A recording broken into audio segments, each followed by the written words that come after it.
Chandrababu Naidu garu, Chief Minister, General Administration, Law and Order, other portfolios not allocated to any minister.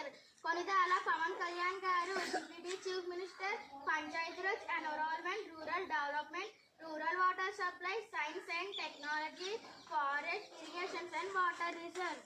Nara Lokesh garu, Human Resource Development, Information Technology, Electronics and Communications. Kinjarapu Achennayidu garu, Agricultural Cooperation and Marketing, Animal Husbandry, Dairy and Fisheries. Anita Vangalapudi Madam garu, Home Disaster Management. Kollu Ravindra garu, Mines and Geology Excise. Nadendla Manohar garu, Food and Civil Supplies Consumer Affairs. Ponguru Narayana garu, Municipal Administration Urban Development. Sach Kumar Yadav garu, Medical Education and Health Family Welfare.